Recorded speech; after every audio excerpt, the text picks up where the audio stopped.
I'll test it now. You can tell me if you hear. Hey guys, just gearing up here.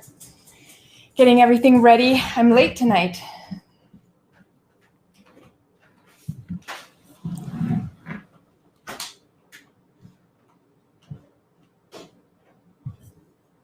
Okay.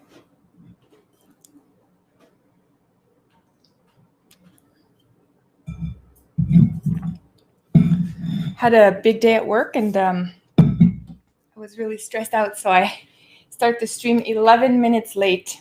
Aye. Anyways, it won't happen too often. I'm normally on time. But I did prepare a show today. So 41 is a year we're on, and it's really big. And look, sorry, all the paper noise. If you guys weren't scared before with the parallels with Nazi Germany, this week will do it for you. So you're going to see, and yeah, hoping you're all still scared, because that's really what the government wants us to be, right? Like, I hope you guys are still scared. Oh, Jawad, you're waiting for the stream. You're such a sweetheart. God of Lint, hello to you. Varangian, hello to you as well. So yeah, it's oh yeah, we are. So 1939 is the year that I think we're in right now. If you're gonna just literally draw a parallel to Nazi Germany, which is sad, and 41 is where we're headed if this nonsense with the masks and the passports for vaccine and all that stuff doesn't get squashed. We are actually headed for 1941, which is what we're covering today. So you're going to be like, if you weren't scared before, I think today I might scare you a little bit because the parallels are really crazy, and we're there, guys. We're already there. So yeah, so 1941 is a big year too, because you have Hitler ends up invading Russia, which was kind of dumb. It kind of came back to bite him. And then later on, USA joins the war at the end of the year. So it's kind of a really crazy year. They're also doing all sorts of canceling and speech restriction and all that stuff. And I saw this week a whole bunch of stuff. So the one I was the most upset, I've been kind of laughing at cancel culture the whole week because they've just gone crazy. Remember last year it was Aunt Jemima. We couldn't have that on a fake maple syrup bottle. And then it was a few other, and then last week we saw Dr. Seuss. And now the one that upsets me the most is Pepe Le Pew, because I grew up watching him, and he was like a skunk, and he was always trying to go after these like girl cats or whatever. You'd see like a black cat that would accidentally walk under a white paint strip, and then they'd look like a skunk, so Pepe Le Pew would go after them. Anyways, so I thought that was so ridiculous because I'm French. Like, I mean, French Canadian is kind of French, I guess. But like, how is that offensive in any way? The French people love them. But anyways, the cancel culture is getting way out of control now. It's just completely, everybody's lost their collective minds. Oh, I was reading the Burger King tweet on, what was it, Monday morning? I was at work and I accidentally clicked on Twitter when I was looking for something in my phone, and I saw a tweet from Burger King UK that said, "Women stay in the kitchen." And me, because I'm not like a far leftist, I can understand memes and all that, and I wasn't offended. But I just thought of Burger King is they're kind of idiots right now. Who's in charge of that? Because don't they understand that anybody on the far left, they're going to freak out with this? And sure enough, I checked in a couple hours later after my workday was done. The whole thing had blown up and everybody was freaking out about Burger King. So yeah, there's going to be so many different different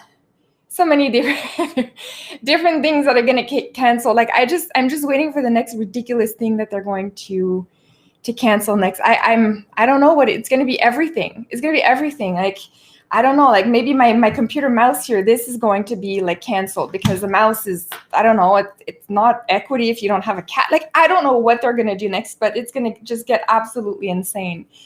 But yeah. Hey Crit, how's it going? And Rick Mars, hello. Trish, you're here as well. William, and RJJ. So yeah, welcome everybody. I'm super excited you're able to join. And because there's so much content in 1941, I'm going to just go right into the book. But while I'm going through the book, I'll show you the modern parallels that we have.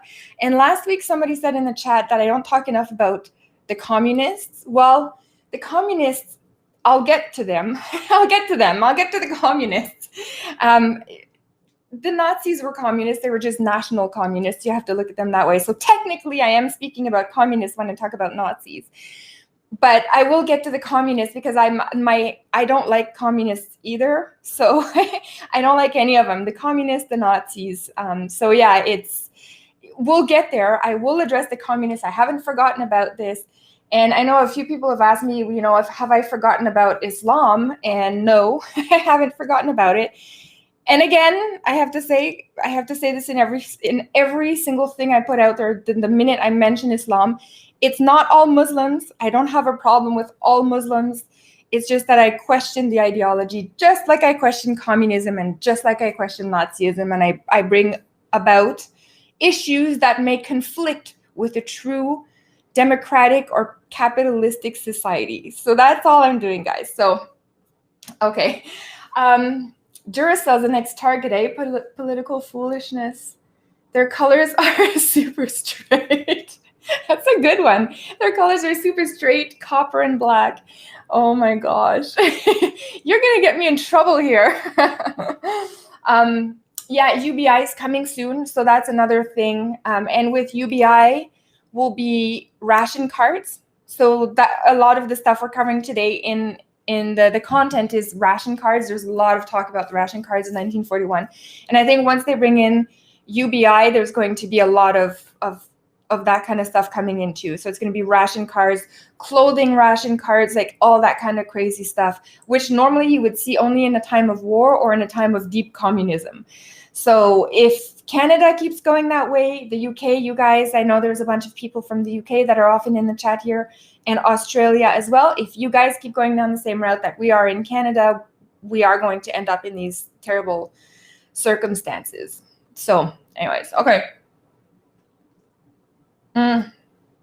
Rick, I'm in Ontario too. It's absolutely insane in Ontario, guys. It's absolutely insane. Like Ontario now is making like Mexico look really good. Like we're thinking maybe you should just emigrate to Mexico.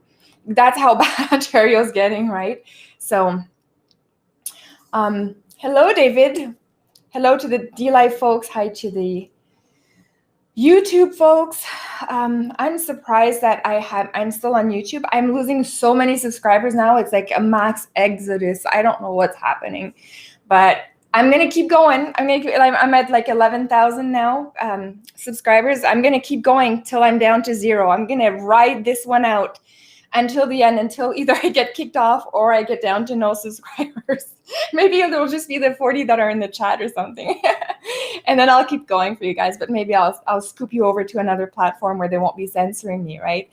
So I was trying to come up with the title for the video today, and it was insane because I was like, what can I write that's not directly related to the coup that we're going through, and also Nazis, because that's the kind of thing that they take you down right away. So anyways, if we ever disappear midstream, you guys will know what happened, and then you can go all hop on DLive, because I'm hoping they won't ban me there.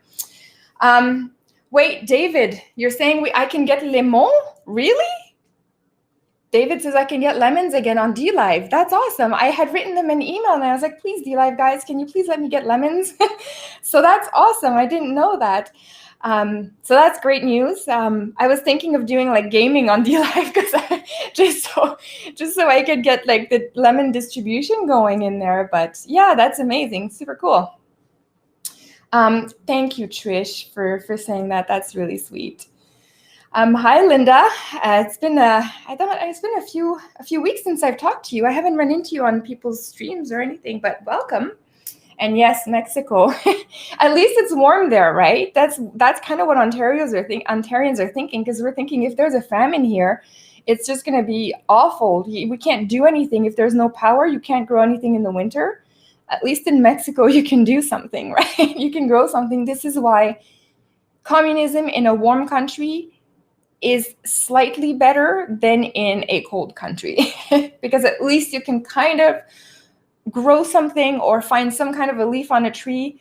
I don't know what we're going to eat in Ontario. I mean, the squirrels, we have to like dig holes or find out where the squirrels are hibernating so we can eat them, I guess, or and then try to eat a pine cone maybe. I don't know what's going to happen if we ever have communism here.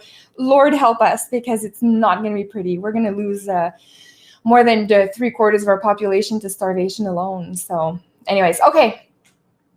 Yeah, I think South America is more free. My husband is from Ecuador, and they are more free in Ecuador. That's why my last name is Mora. It's not very French Canadian, is it?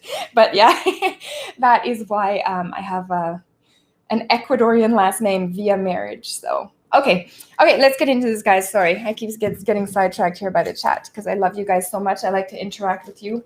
Okay, so I'm going to start in February this year, 1941.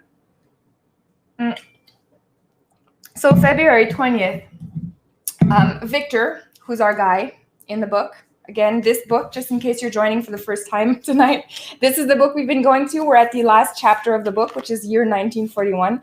And it's a Jewish professor who is reporting on what's going on in Nazi Germany. So Victor is now, so he got evicted from his house, right? So he's living in a Jew apartment now. It's this Jew building. They literally call it Jew houses, where they would take all of the evicted Jews and put them in these buildings. So you would go from your house, where you have a full house, you know, your washroom, your yard, and you would be put in an apartment where you were lucky if you got 2 rooms as a couple or a family, but most of the time you get 1 room. So 1 room in an apartment. And you'd have shared facilities like a washroom and a kitchen on the floor, but you'd get 1 room. So that's what they did to the Jews starting in the 39 year. And in 1941, a lot of them have been evicted. So he now is told he has to sell his car. And because this is, of course, a communist regime, right, socialist, it's not like he can sell his car in the free market and decide who's going to buy it. He basically is told who to sell his car to. So it's not only the punishment of you have to sell your car because you're a Jew, but now you have to sell your car to whoever is the local Nazi party is going to tell you who to sell it to. And of course, they're going to take advantage of this guy. It's not like he's going to get good money for it, or even whatever the fair value. He's going to get a total undercut, right? Whatever low amount that some Aryan Nazi wants to give a Jew. That's how they're going to manage this. So it's just humiliation after humiliation in Germany. And he starts to make references that all of this, what's going on in Germany 1941, is starting to look like what was happening in Germany in 1917. So remember, this guy's a war veteran. He actually did the First World War. And he's saying now these restrictions, the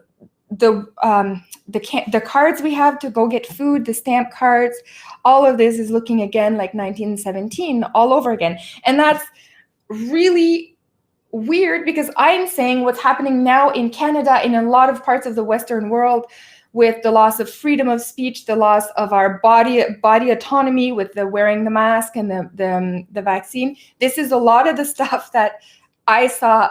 I wasn't there in 1940s, but I've read enough, and I've seen a lot of I've read these diaries, and I've seen how people were talking about it at the time, contemporaries of the 40s, and it is exactly what's happening now. So I'm saying that we're in a position where we're reliving what happened in 1941 Germany, and he's saying that in 1941 he's reliving what he lived through in 1917. So just completely crazy times. So he also says that he's still number 56,000 on the wait list to emigrate out. So he can't get out of Germany. At this point, if you didn't get out in 39, you're screwed. You're in Germany and you're stuck there. They've announced in February too that there's a new tax on the Jewish people. So they are now taxed at a 15% rate, which is the same tax rate I'm at. It's not because I'm a Jew. I'm just saying like the kind of the average tax rate in Canada. There's progressive taxes. So the more you make, the more you get up there. But yeah, like I know that most of us are taxed at least at 15% rate. So this is what happened in Germany. The Jews were taxed at 15% rate just because they were Jews. So Victor shows up at the bank in March, and he's just trying to go get money so he can replenish things like his ration card. And you always have to pay for everything there. So even though you have to see a Jewish barber or whatever, you go to jail, you have to pay for things, right? So he would actually, he went to the bank, and when he saw his bank account, he realized that the Nazis had already taken out 3 months worth of taxes directly from his bank account. And this is how it happened. This is what happened. Now, it wouldn't be surprising to me if as we go, so you know how Canadian government doesn't want to release a budget, the federal level, they don't want to release a budget. And it's the only G7 country who hasn't done it. And it's the first time in Canadian history that we've gone a year without a financial federal budget. And I could see that now that they're kind of freaked out behind the halls of the Rideau Hall people, like they're all like, oh my God, like we're screwed. We're in trillions of dollars of debt. There's no way we can tax people out of this. So they're avoiding it right now. But when they actually have to face it because they have no other choice, that's when they're going to help themselves to people's bank accounts. I have no doubt that that is what they're going to do. They're going to seize gold. They're going to help themselves to your bank accounts. So this is what, it's not a far stretch to think that this could happen. It's really not. So, and I remember last year when I was trying to warn people that the government was going to overreact on this whole COVID thing, people were calling me a conspiracy theorist, and they were saying I was crazy and I was thinking too much. Well, 1 year later, it turns out that I was kind of right. And it's great because I have historical footage to prove. I'm not happy about being right, trust me. But at least I have historical footage to prove that you may have thought I was off my rocker back then, but there's enough evidence now that maybe I see something people don't see. So anyways, you guys can do what you want and listen to me or not. But to the people in the past who said I was crazy, well, not so much anymore, right? It's looking like I was maybe a bit right. So anyways, okay. 15% tax on the Jews taken all at once directly from his bank account. He's talking about huge breaks in the supply chain. Now, Germany, because they were at war, that is the main reason for the supply chain breakdown.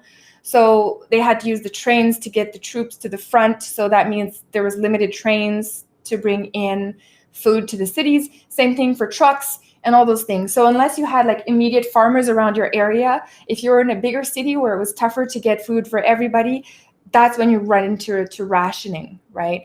And that's because of the war effort that is diverting all efforts towards the front. So they're experiencing this now. So imagine you live in Berlin, or this guy's in Dresden, and you live in that city. Now you all of a sudden you can't get lettuce, you can't get tomatoes, you can't get anything really. It's starting to look pretty bleak. So we also have experienced during this COVID a bunch of breakdowns in our supply chain. It's announced too for the Jews that the milk, which was delivered door to door, well, milk is no longer going to be delivered to the Jew house anymore. So the Jew houses that are in all of the cities in Germany, no more milk delivery for you guys. So the 1941 is really the year where all of these measures like truly escalate to the point where if you're a Jewish person in 1941, you can barely do anything. You could barely go outside anymore. You can't buy anything anywhere. And we'll go through all of that. But the escalation is so brutal and so fast. And this is what worries me about how they've set up things now with the COVID. So Germany used the Jews. The Soviets used the kulaks, which was the rich peasants. And I think what we're doing now in our new rebranded version of communism, coming under the banner of a health crisis, is we're going to create medical categories of people. So what was a Jew? What happened to the Jews in 1940s is going to be what's going to happen to the non-vaccinated in the 2020s. It's going to be a direct parallel. It's exactly what's happening. So there's lots of info that Germany is winning the war. So while all of this is happening, they're seeing the breakdown in food supply. but yet they're hearing Germany's winning. So it's all good, guys, just hang in there. So that's kind of the message, the propaganda message. It's very similar to how now we're not being told how bad the economy is, that we really can't recover from this.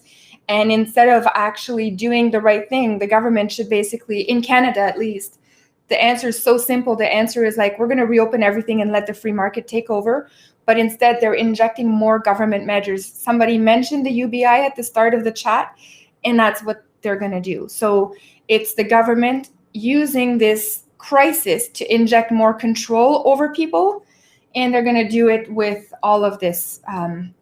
COVID is the perfect Trojan horse for the rebranded communism to step in, and we don't even notice. Half the people don't even notice.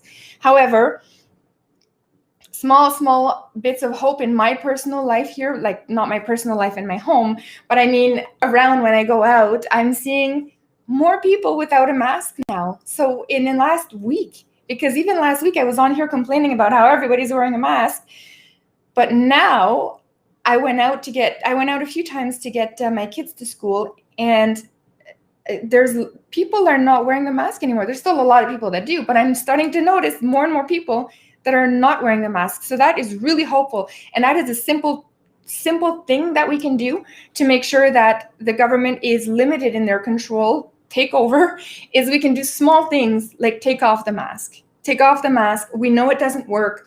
Their nonsense of putting on 2 masks, like next week or 2 weeks from now, they're going to say, oh, there's a spike in COVID. You're going to have to layer a medical mask with an N95 mask, and then on top of that, a cloth mask. Like, they're going to come out with some ridiculous thing like that. Is this exactly what's going to happen? So anyways, okay. So Victor, 1941, ends up in jail, and we're gonna go over why. So what happened is that on February 10th, he went out on a walk with his wife. So because they're cooped up in this small apartment, they often go on walks to just kind of get out, right? And it's what we do. We can't go shopping, so we go on a walk. But yeah, so they went out, and there was a curfew for the Jews, which was 9 p.m. And they actually came back a little bit right around the curfew, so they were really nervous, and they rushed back home, and they flipped on the light switch. And it was dark outside. They flipped on the light switch. And what was happening in Germany is that there was a blackout mandate. So what that meant is so that the bombers from Great Britain weren't able to see where to drop bombs, that people would just black out everything. So the government had mandated all these blackouts, which to a certain extent I can understand. Like, if you know that if your lights are on, the enemy bombers are going to find you and they're going to be able to drop bombs, I get it. Like, I get it that you would have to have that kind of a rule when you're in a state of war. I get it. But what happened is he didn't remember. He did it accidentally, and then he flipped them back off. But a neighbor told on him. A freaking neighbor, a Karen of 1941, told on him, like actively called the police on him and said he turned on the light during blackout. And of course, because it was known he was a Jew, he's in a Jew house, right? The police are no sympathy, don't give a crap. That's just a Jew. They've been brainwashed now for 10 years almost in Germany that the Jews are the enemy. So as if they're going to get any kind of a defense possible. So normally if you're a German Aryan, a non-Jew, you would get like a fine, like a small fine for doing that kind of thing. But because he's a Jew, he actually gets summoned to prison. And we've seen that kind of stuff. Like we have that exact scenario right now. We have people that have defied the COVID rules that are being put in jail, like the pastor. I don't know his name. Guys, do you know who he is? He's in Alberta. Do you know who he is, Pastor James? I don't know. I don't remember his name. But he was supposed to be, if somebody knows the name of the pastor, could you please put it in the chat? That would be awesome, because I remember reading his story, and there's a bunch of people that were protesting last week, but he's still in jail. And I think he was in jail until this week? I don't know if he's still in jail, but he was in jail for such a long time. So just absolutely crazy that, is it Pastor Coates? Okay, thank you guys. So he actually landed in jail for opening up his house of worship, which is his church, to people during COVID. and not refusing to refusing to endorse the rules of, you have to stay 6 meters apart, whatever the nonsense stuff they have. So yeah, he got a prison sentence in the same way that Victor got a prison sentence for going against the blackout law that was in effect. So very similar situation. And to think that in 2021, Canada can put a pastor in jail for servicing his community during COVID and refusing to go along with all the COVID rules, that's what's going to land you in jail. How is that not the same thing? I don't get it. I don't get it. Yeah, thanks, guys. Yeah, Pastor James Coate, somebody said with the Grace Life Church. So, yeah, seriously, I don't know how else to say. This is the same thing. We're living in the same conditions that were imposed on the Germans under Nazi Germany.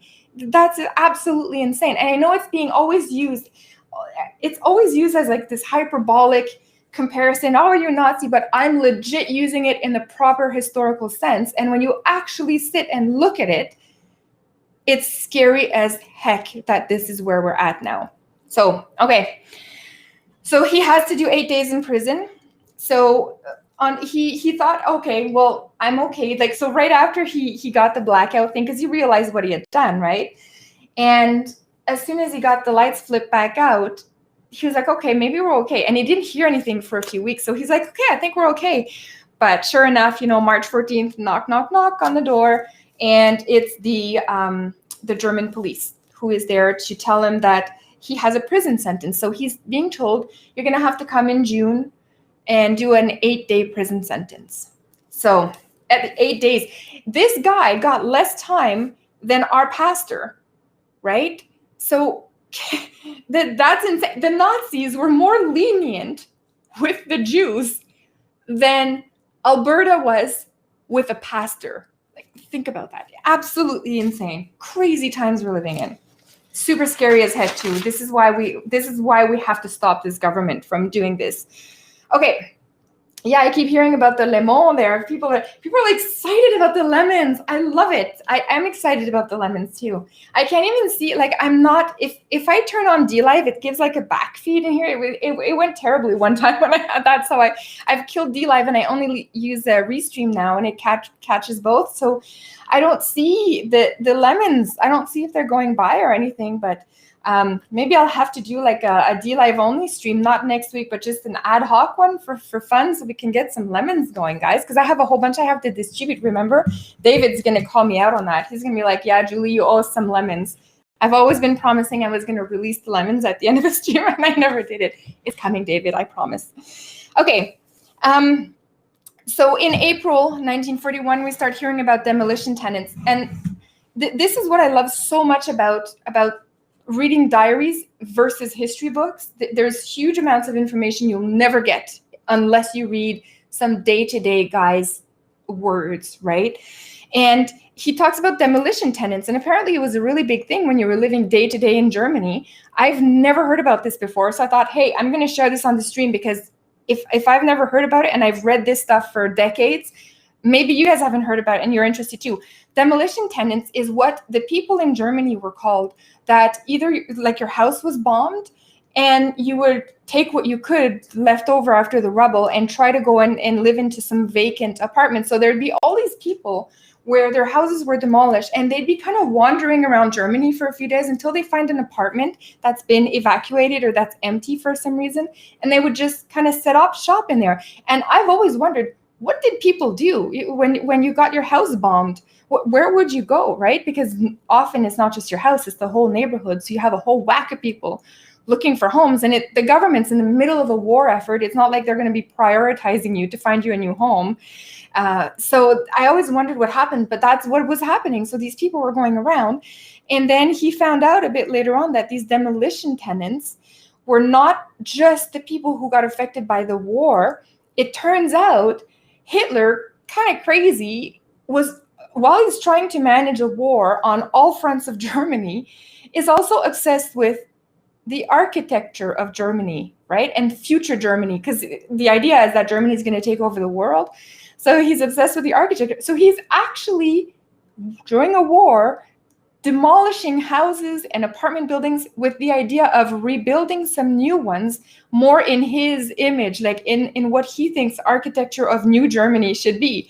So he's actually going around destroying people's houses while you're at war. So not only do you have the bombs that can drop on your house at any time from any of the allies, but you can also have Hitler and his stupid idea of demolishing your home, therefore putting you on the street, and you have to go and find a new place to live. So yeah, not great things. This is what happens when the government has too much power.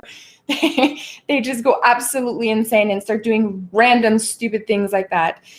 Okay, so the Jews, often part of the demolition tenants, the Jews would be kicked out to accommodate some of the demolition tenants too. So of course the Jews always got the short end of the stick, no matter what situation they were in by 1941. So April 22nd, Goebbels gave a speech, which I thought was really interesting. You guys are going to recognize some of the words here because we hear this kind of stuff coming out of big tech, like Twitter and Facebook. They propagate these kinds of messages all day long by censoring conservatives, but also allowing only the far left people to have a voice in there. But check out what Goebbels said. Goebbels is oh my gosh, I get Goebbels and Goering always confused. Goebbels is the speech guy, the Minister of Propaganda. Yeah, that's him. Okay, so he goes, "We do not need to know what the Fuhrer wants to do. We believe in him." So essentially, the Nazis didn't want you to know or think. They were just like, believe. So it's exactly like what we're being told today. Hey, Canadian government, do you guys have any evidence that the masks work and it's stopping the COVID spread? Just believe. Hey, government, do you have any evidence that that the vaccine is going to work, especially on pregnant women? No, just believe. It's like almost like a Goebbels direct. It's like the reincarnation of Goebbels. It's like, oh my gosh.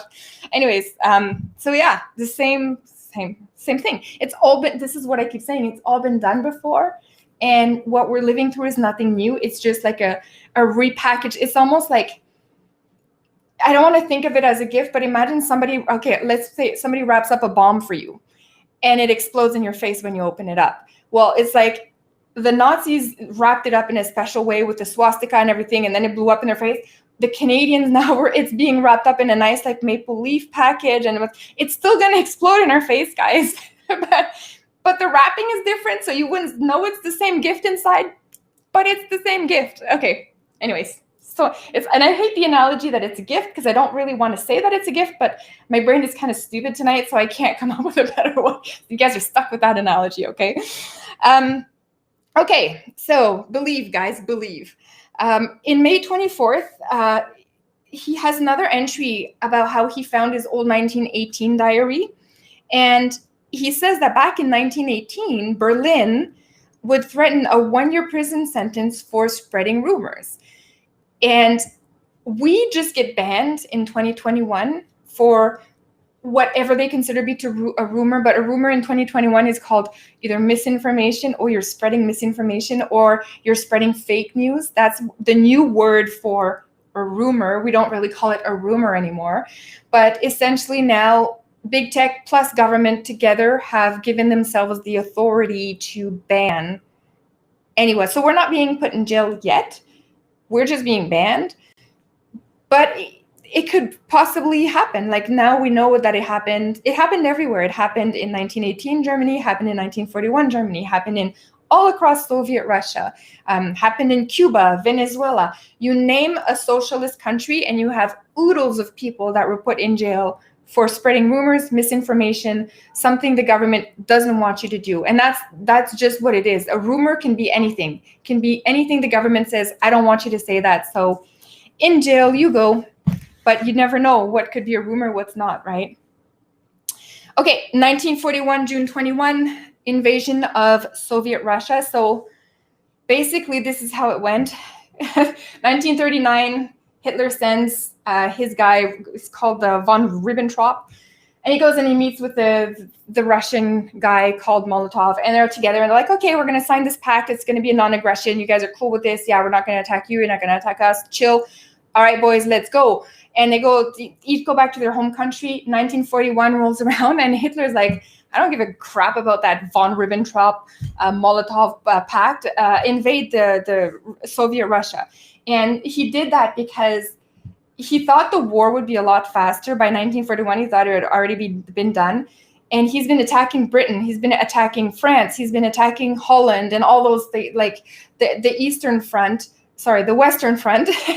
and because the English didn't give up, the English kept fighting. They were in trouble. They didn't do a great job at first, but they kept fighting. And Hitler was like, damn these English people, god damn it, like why can't they just surrender like France did?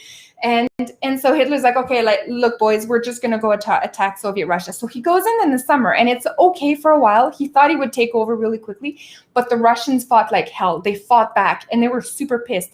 And as he keeps going into Soviet Russia, it's starting to get colder and colder, and eventually he's starting to get reports from the field going, yo, Hitler, it's really freezing cold here. Could we please bring our troops back? And Hitler's like, nah, just keep going, guys.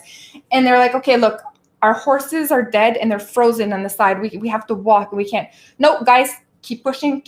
This is Hitler saying that. Keep pushing back. And eventually they're like, look, our tanks froze because the oil is frozen, and we don't have stocks anymore. So our soldiers are freezing to death. So it was a complete catastrophe. The Eastern Front war was a complete catastrophe. That's the point where the war turned around and Hitler started losing. So after this point, Germany is done. It's done. So until then, Germany could have won had they not done that, but now we know that they can't. So anyways, in all of this wonderful context, our guy has to go to prison. So he actually ends up in prison on June 23rd, which is right after that. He starts hearing that it's not going so well anymore for Hitler in Germany, and it kind of gets everybody's hopes up that are anti-war. Our guy goes to jail. Victor's in jail for 8 days. He really didn't do well in jail. Like, you have to remember, this is an academic. This is a professor. And now he's in like a really gross jail. He talks about how it's like a toilet, and the guards have to flush it, and they only flush it twice a day. So he talks about, like, I've never heard of that. It's so weird and gross. But he talks about that. He talks about how he's like losing his mind because he has nothing in there. He doesn't even have his glasses on. And he had previously asked to have a pen and a paper so he can write things while he's in there. And they're like, no, you're not getting anything, dude.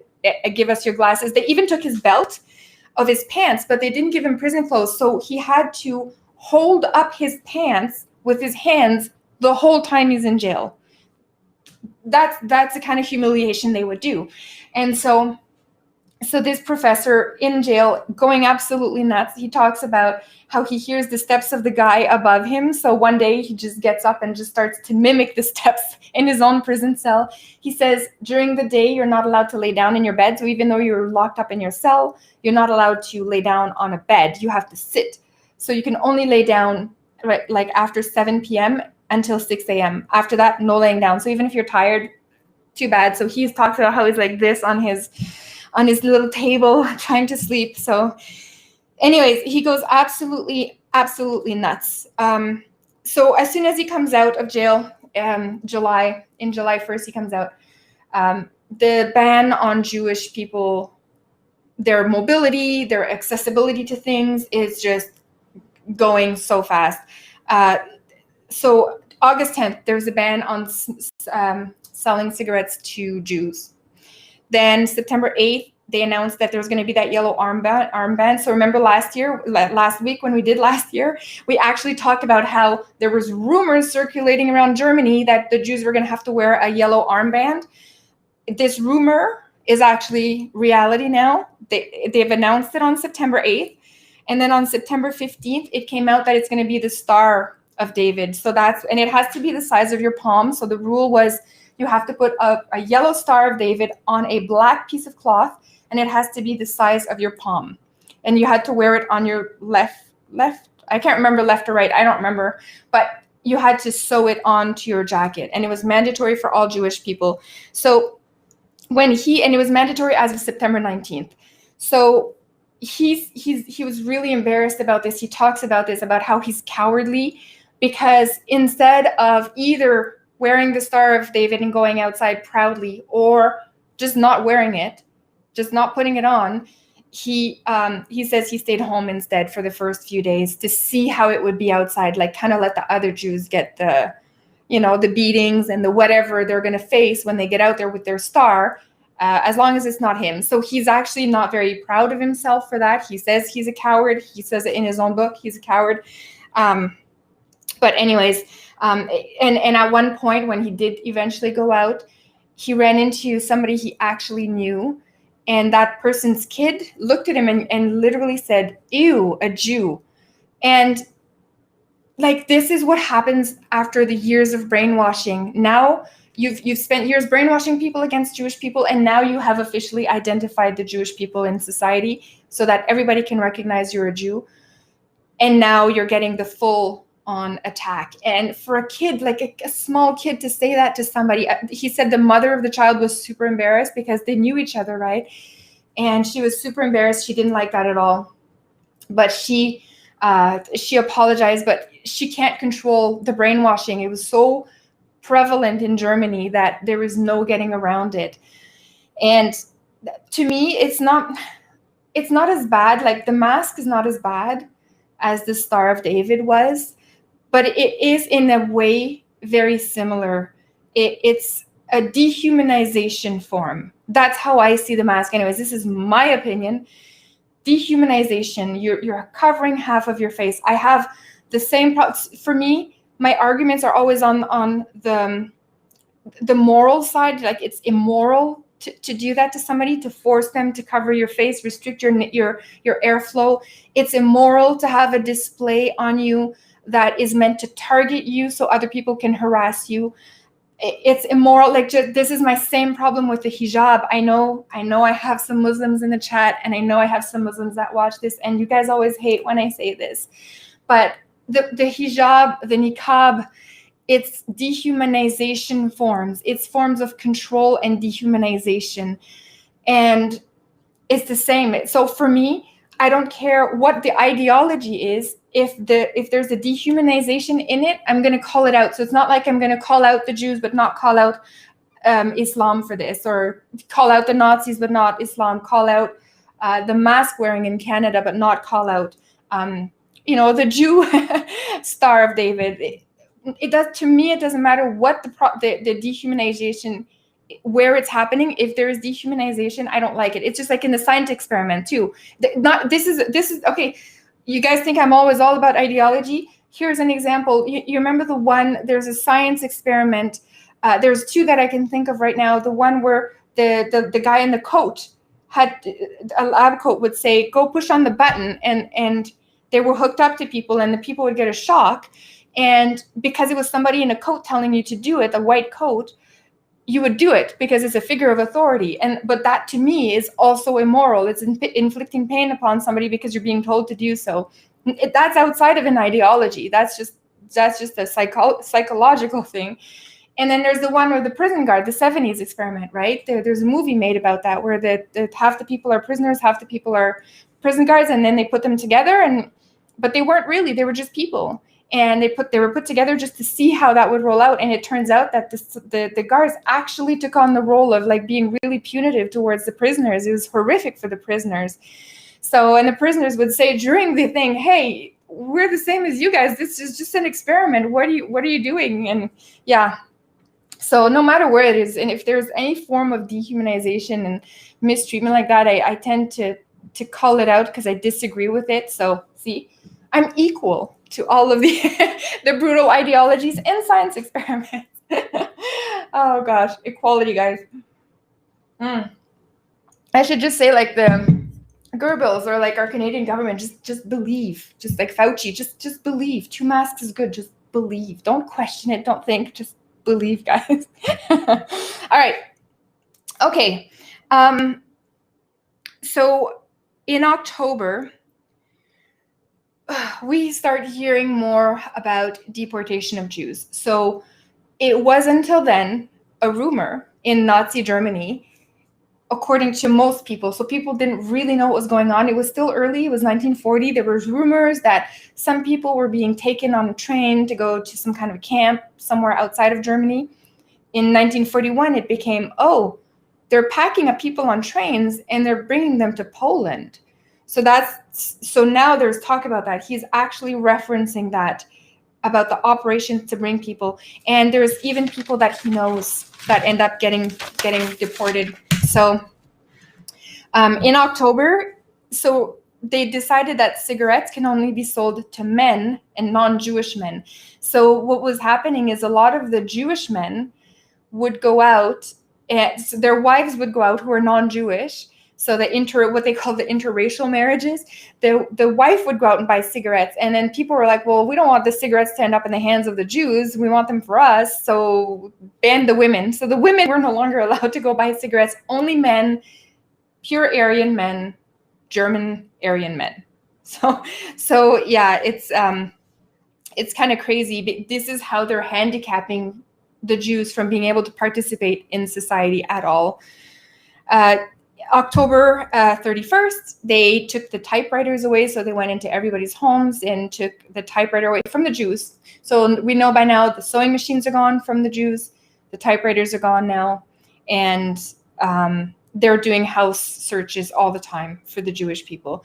And I was wondering how Victor was hiding all of these diary notes, because he had them all over the place, and he was hiding them in like folders with academic papers. So when the Nazis, the Gestapo, would be there looking through his stuff, they would see like these papers he wrote when he was working as a professor, and they didn't question it too much. And he was hiding them in there. So he apparently never got caught. That's what I know so far. Maybe we're going to find out some more stuff in the next series. But anyways, okay. November 18th, he hears about one of his friends in a different city who gets called to go on a train. So basically how they did it back then, they would say, okay, these Jews, and they would give a list, you all show up tomorrow morning at 8 a.m. at this train station, and only bring one suitcase. So that's what they would do. So they would get a bit of notice, and the Jewish people would show up, and they didn't really believe they were going to be deported. They didn't really believe they was going to go to they didn't know. Nobody thought they were going to a death camp, right? Or else there would have been far more resistance. But that's how they did it. And he hears about one of his friends being deported, but he says she's supposed to go on the train, but then we find out the train was commissioned by the army, so they needed to do something with the train for the army. And so then that Jewish friend got off for that week. She was not having to go on the train for that week. But then they come back for you, right? They come back, okay, now we're going to have the train come back, and you're going to come back next day at 8 a.m. And then that's how they got people. So, but that won't stay for long. Eventually it just becomes, you get no notice. So at the end of the year, 1940,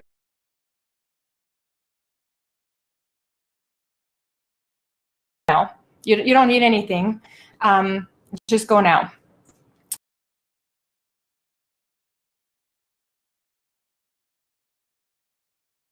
Okay.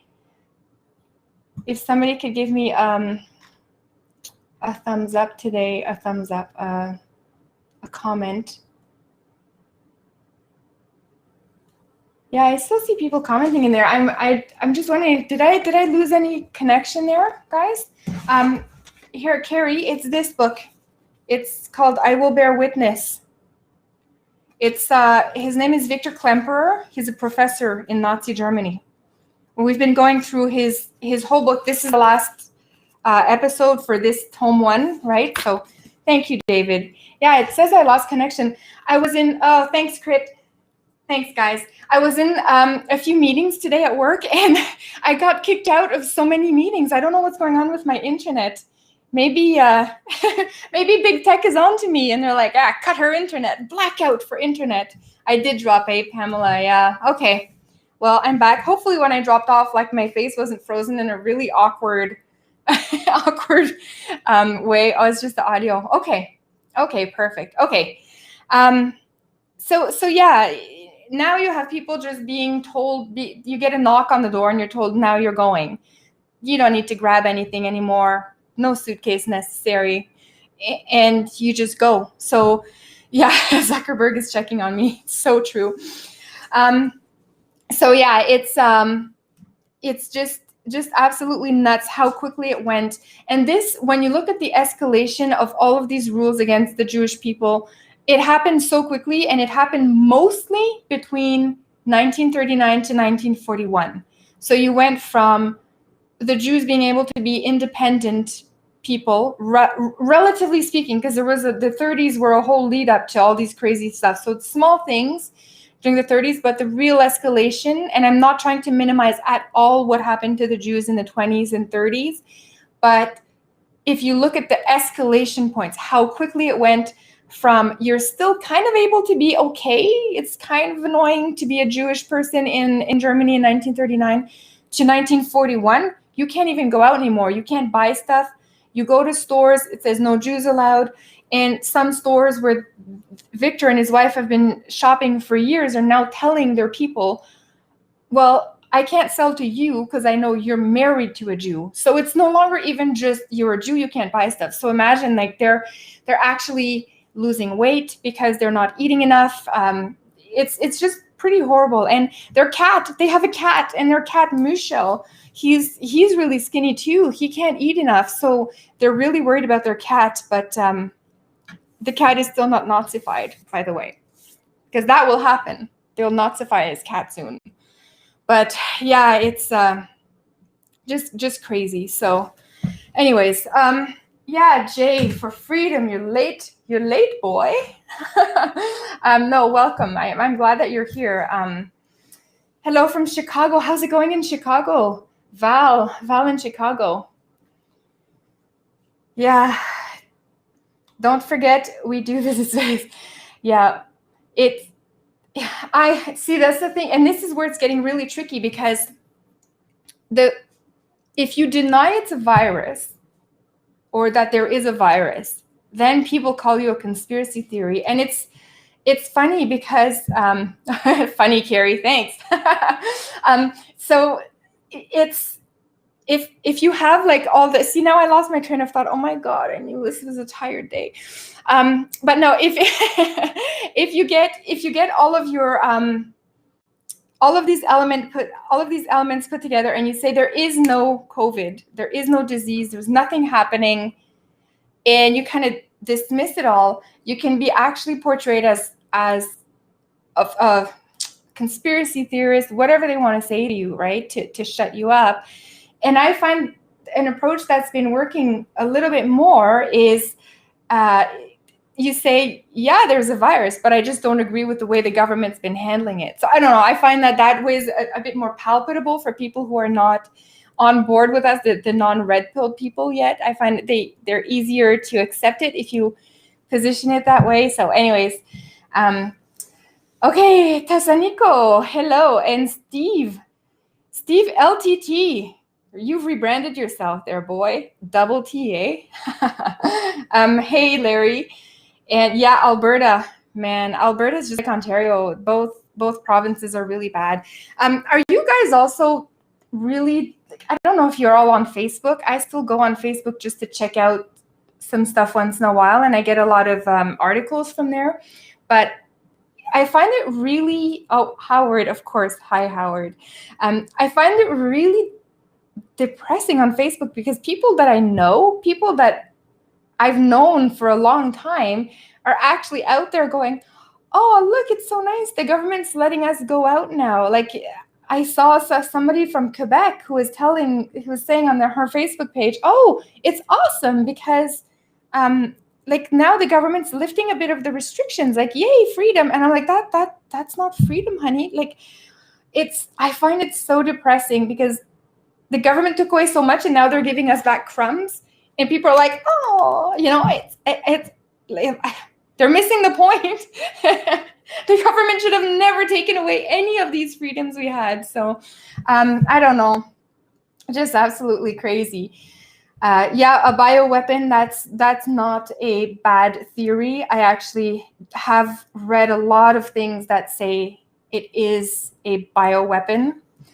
And I do absolutely believe that the government seized the opportunity. They tried to take control with climate change before that, and they were going hardcore climate change, right? And as soon as this came through, and they realized we can control people with masks, we can control people with the vaccine. It's absolutely, yeah. They're like, bingo, we found it. We found our Trojan horse. Let's exploit this to the max, right? So, but check this out. I'm going to show you guys something really quickly here about the vaccine passports that we're going to have. So this is an article I saw today. Okay, just one sec here. Okay. Everything's so slow. Okay, so this, should vaccinated people across Canada get certain freedoms? So this is communism, almost fascism, but complete totalitarian mentality in an article here. And this, if this doesn't scare people, I honestly do not know what will.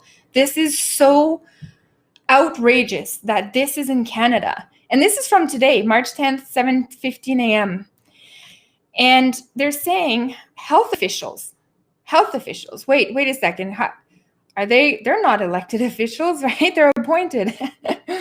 Ontario health officials are asking people who are vaccinated to continue following the rules until more people get inoculating. So even if you get the vaccine, you still have to wear a mask, apparently, according to them. But some health experts say vaccinated population should get some freedoms. Okay, totalitarian, right there. Check out this sentence. The most, okay.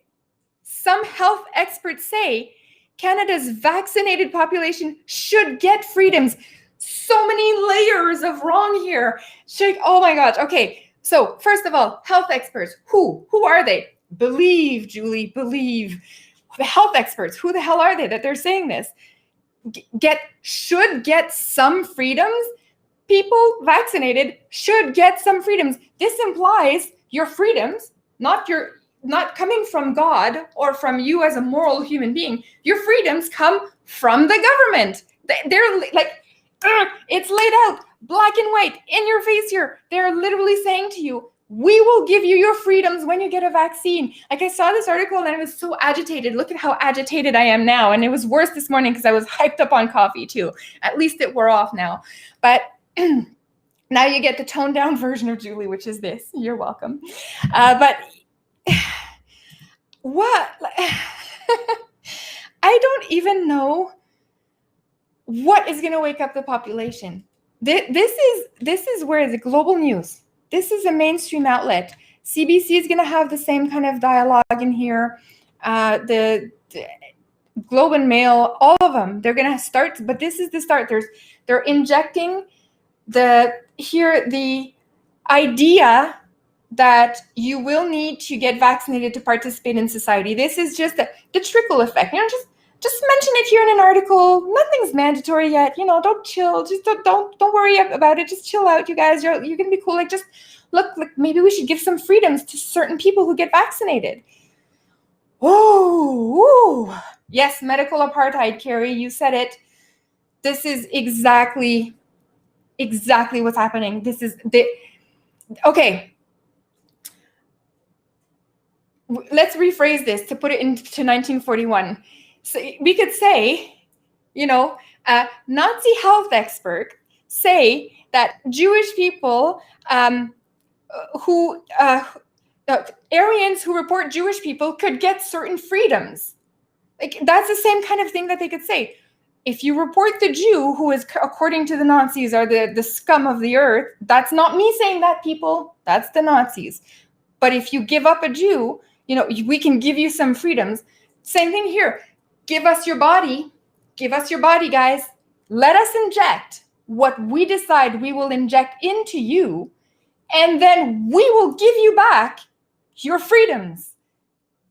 Oh, okay.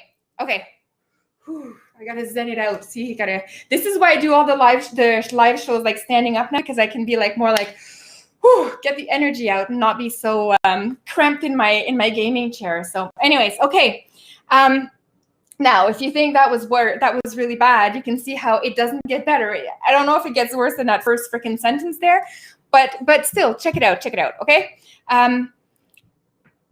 This comes as the U.S. Centers for Disease Control and Prevention announced that America's more than 30 million fully vaccinated residents could meet indoors without a mask or social distancing. So Nathan Stahl says, I think it's the reasonable and right thing to do. So he's a geriatrician at Sinai Health Toronto, who sits on Ontario's Science Advisory Table. So we have a doctor who's now saying it's the reasonable thing to do to give people back their freedom if they get vaccinated. The reasonable thing to do. This is a doctor, and I'm sorry, Nathan, dude. Get back in your lane, dude. Go back and look after those geriatric patients. Why are you telling us about how the government should give us back our freedoms? And this is not new. And I've alluded before in these live streams about how I had studied science between the two superpowers, between the two revolutionary periods. So basically, science in USSR versus science in America between 1917 to 1991, right? So I've done a lot of my studying was on that. And the scientists in the USSR were all towing the communist line. If you did what the Communist Party wanted you to do, if you said what they wanted you to do, if you made up stats, if you produced results, even falsified results, the more falsified, the better for the USSR, because it makes the communists look good. If you do all of that, you're going to be touted around as the best scientist ever, way better than anything the Americas can produce, because you're doing that. It doesn't matter if you're adhering to scientific method. It doesn't matter if you're actually looking at elements. It doesn't matter if anything is true. As long as you're making the commies look good, you're going to be paraded on as the expert. And this is what's happening here. This is what Nathan is doing. Nathan is acting as the mouthpiece of the government because he's towing the line. He's saying what the government wants him to say. The government and Facebook and YouTube and all these other guys have already banned and silenced any medical professional who does not adhere by this. Any medical professional who's trying to say, hey guys, maybe we should look at this mask thing again. Maybe it's not so great to have that on people all the time. Maybe there's some kind of fungus that can develop if people don't change their mask often and it's going to cause respiratory failure. Like maybe we should look at that. Banned. Oh, we don't want to hear that. Believe in the science that Nathan tells you, right?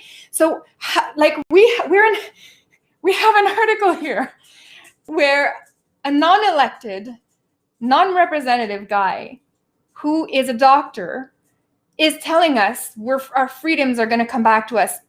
According to him, it's going to be reasonable and the right thing to do. Like showing you that no morality, no consideration, no historical information, no knowledge of what happens in countries where you have people who literally say things like that and apply it to the general population. I wish that we had a voluntary communist camp here, right? Like somebody from the free market. Like I dream about this some days. I'm like, I should open up a communist camp. And putting aside the torture and the actual killing of people, but you bring them there and you show them, okay, if you were to ever live in a communist country, this is what life would be like. And you show them for a week. And I would make them pay to come to that. If you think it's such a great idea, pay, come on over. Maybe we can get some rich people to pay for them, for the people who are almost like the hardcore communists who would never go to a camp like that, right? We can entice them with commie bucks or something, right? Like infinite commie bucks if you go there, like just, I don't know. But I think we should do that. We should totally have a communist camp and say, yo, you like communism so much? Come here for a week and tell me how you like it after. And of course, instead of torturing them and killing them and putting them in actual jail, we would say, this is what would happen. This is the kind of food you get under communism, right? This is the kind of toilet you end up with. Oh, you thought you were going to have power to charge your iPhone while you're here? Sorry, dude, there's cyclical power outages and we're not going to tell you when they're going to happen. So good luck to you, right? And it's cold, but we're not going to give you a blanket. Sorry, dude, we can't have blankets here. They were all sent to the Communist Party members, so you don't have a blanket here. And then you put the Communist Party members in like a chalet, like a castle right beside it. And then you have these guys eat all of these cool things, have marshmallows outside, and then these camps, these commie wannabes have to look at that and go, oh yeah, that's how it would be like in communist land. Oh, anyways, okay. I have crazy ideas.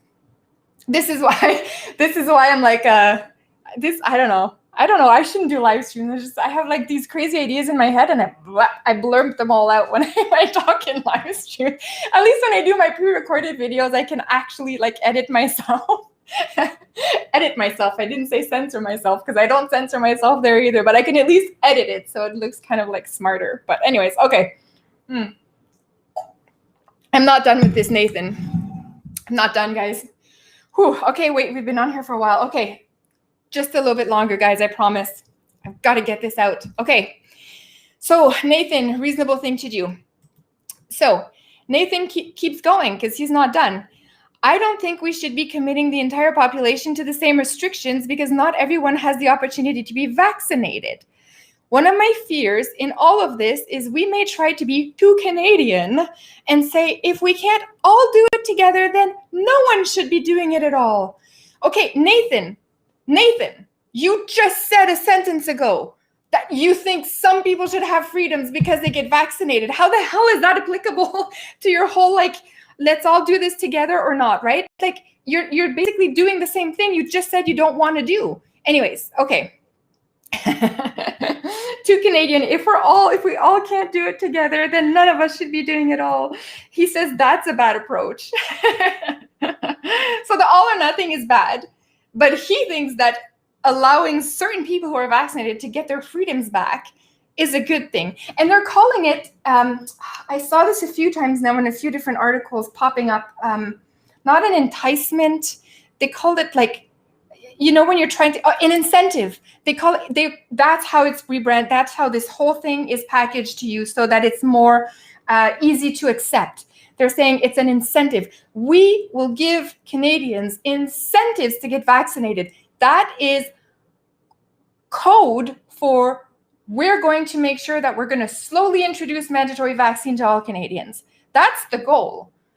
But to make it look better, oh, we're gonna entice you. We're gonna give you these reasons to get the vaccinated voluntarily, right? And then the reason's gonna be like, oh, you want to go to work? You want to go to work, Julie?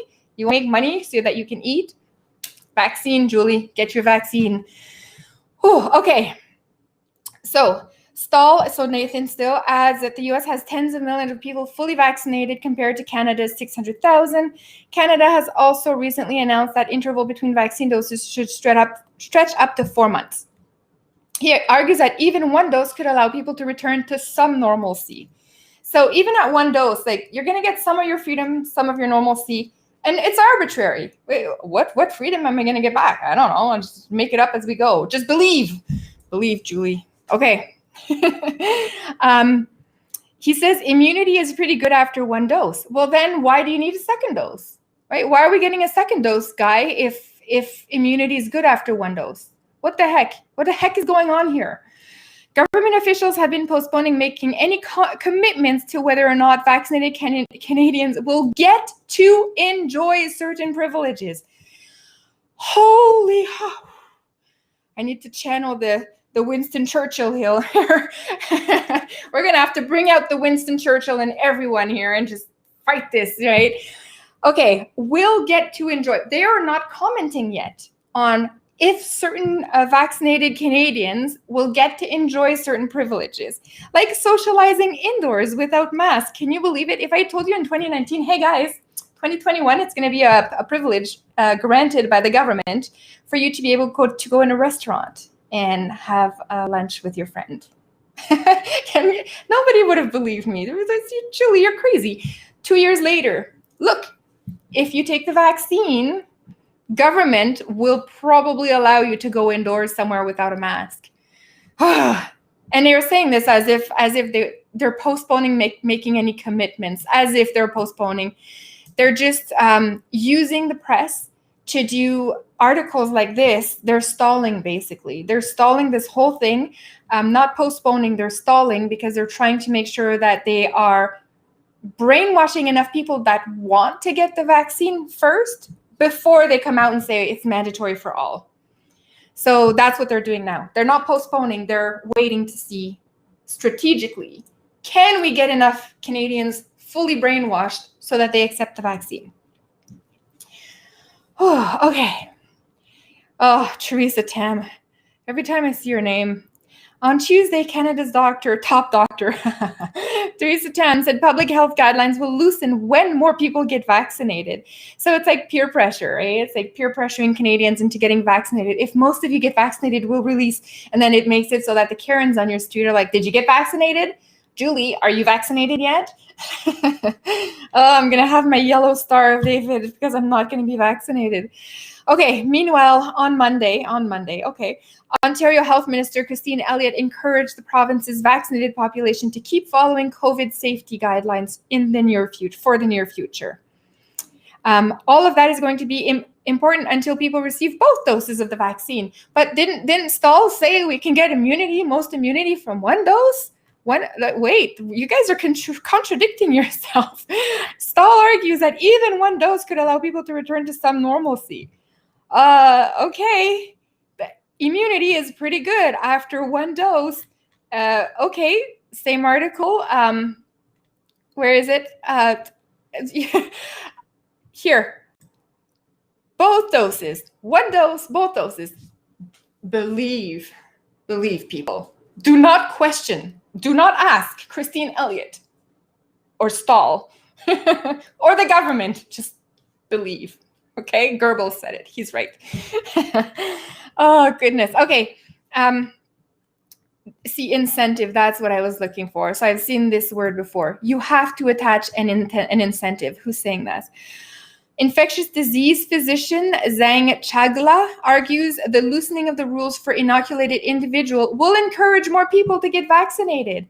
So that's the peer pressure. That's the vaccine peer pressure. Attach an incentive. I'm glad the CDC put out something to actually probably leverage people to get vaccinated. Put out something to actually probably use leverage. Okay. I'm not even English, but the English in this is questionable. But anyways, okay. Seniors and personal support workers who have been vaccinated should be allowed to social with one another, especially with children who are believed to be at lower risk of contracting the coronavirus. So anyways, guys, see, I'm supposed to end this stream on a positive note, and I can't. Oh my gosh, I can't. I get so angry at the end. I don't know why. I'm not angry at you guys, but it's just, yeah, it's just absolutely crazy what's going on. Yeah, Dr. Tam, I don't know. I don't trust. I don't trust it. I don't trust when medical professionals are all saying the same thing the government is saying. That's a really big alarm bell right there. If you're saying the same thing the government is saying and nobody else is saying anything else, we're not seeing anything else. This is why the only thing that can save our country, the only thing that can save everything here is freedom of speech. That's the only thing, but we'll see what happens with that. That's the first thing that they're going to take away. And it's funny because just something on the side note here that made me laugh. I saw Trudeau. I saw Trudeau talk today. I don't think it was today, but I just happened to see the video today. But he talked about how there was, what was he saying in the video? This is not the time to be looking at anything else but the coronavirus, because all of our efforts are in the coronavirus. We have to do this. But this, do you remember, guys, last year when he took away the gun rights during a coronavirus crisis, during the height of the crisis? He was like, oh, now is a really good time to look at the gun thing, the gun laws, and restrict more guns from people. So which is it, Trudeau? Are you focused on the coronavirus, or are you, when you want, basically, that's essentially what he's saying. He's when there's a question he doesn't like and he doesn't want to answer it, he'll say, oh, it's okay. Like, we're focused on coronavirus, guys. Why the hell are you talking to me about other stuff I don't want to answer? Why are you putting me on the spot? Coronavirus, okay? But then he'll introduce all sorts of other things that have nothing to do with coronavirus. The climate change incentive tax thing, whatever, he talked about that. He's been talking about that. Talking about the opportunity for a great reset. That has nothing to do with coronavirus. If you're really in a pandemic, your effort should be at resolving the pandemic, not talking about how do we build back better. So again, another Trojan horse of communism, rebranded in the same, a new packaging, same bomb, new packaging.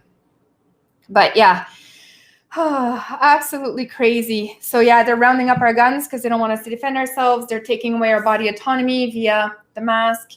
They are about to introduce the vaccine passport and are now blatantly telling us that they're going to give us back our freedoms when we get vaccinated. And this is how it's going to go. This is the same thing. So anyways, okay. So for next week, I think, hold on. I die. My throat dies here. Okay, so for next week, we're going to keep going. So that was the end of our first book, which was awesome. I'm super glad you guys were there for most of it. And we're going to look at the second book. So I think for the second book, I'm going to try to compress a few years together. And that'll allow me to get you another book, because I'm going to show you guys another book after this, which is completely crazy. But I'm going to do the whole book in one stream. But for the next one concerning Victor, because you're going to see his cat is going to be taken away and put in a Nazi family because Jews can't have animals anymore. So they're literally going to Nazify his cat. You're going to see like he's going to be persecuted everywhere he goes. It's just going to be absolutely unbelievable.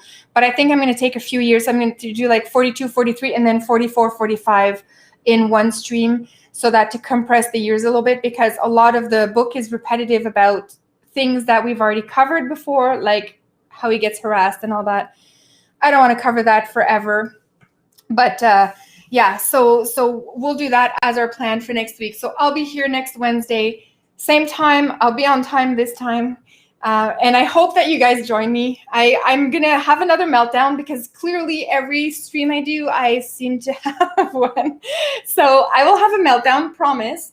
And maybe I'm going to go on DLive this week to see. So if you guys are interested in following me on DLive, same name and everything. My name is everywhere across all platforms.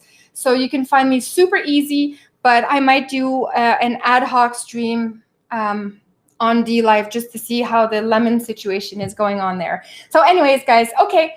Oh, wait, David, what are you saying? David Cox saying, Julie, Cox. Oh my God, I say these things on camera, then my husband's going to go like, Julie, do you know how it sounds when you say these things out loud? David, C-O-X. Okay. Trans women, yeah, I agree. The trans women destroying biological women in sports. Oh my God, yeah, totally. It's a disgrace. And what's going to happen? So David, let me tell you what's going to happen with this. This one is a fairly easy prediction, I think. What's going to happen is we're going to have about 2 or 3 more years of this madness until enough women have been kind of dethroned in a way. So all the women record holders have been dethroned in favor of trans women. And either the women will be so demotivated they won't even try to participate in sports anymore, because they will never be able to defeat the world record. They'll never be able to win anymore. So what's the point of training, giving up all of your life, your friends, and just eating a strict diet for 7 years if you're going to show up and you're going to be beaten by a biological man who says he's a woman. And I have some transgender followers, and there is no slight and no bad bone in me about transgenders. I am like more on the left side when you talk about them, or I accept them, and I don't think we should indulge the delusion. But you can do what you want. Just don't tell me what to do about it, right? You can be a woman if you want. I still don't think you're an actual biological woman, because that's not biologically possible. But I'm not trying to attack the transgenders. But these women in the future, the 2-3 years from now, are just going to stop competing. So it's going to destroy women's sport. And a few years after that, there's going to be a revision. Some people are going to get together and decide, you know what, we are going to restart this sport. So let's pick swimming, for example. Whatever, 1 kilometer swimming. They're going to say, one club somewhere is going to say, we are going to go back to the pre-2019 numbers, record-holding numbers, when it was truly biological women who were competing against each other. We're going to go back to that, and we're going to wipe out whatever happened after that. And we're going to give a chance to biological women to compete against biological women again in our thing. Then that's going to start catching on. Those sports will grow in popularity. Those clubs will grow in popularity. It'll attract more people, and eventually that will take over enough that it'll wipe out the damage that was done to women's sports. So it's going to take 25 years to get us there, but it'll happen. And it's just a matter of time. But it'll take more destruction before everybody sees it for what it is, the reality, right? Some people just don't like reality. So anyways, so that's my prediction for women's sports. Yeah, Robert, the draining. I know I'm obsessed with politics, so I kind of read that stuff all the time, but I've always been like that. This is why I've always been interested in history. So it doesn't drain me, but sometimes my job drains me and I get tired.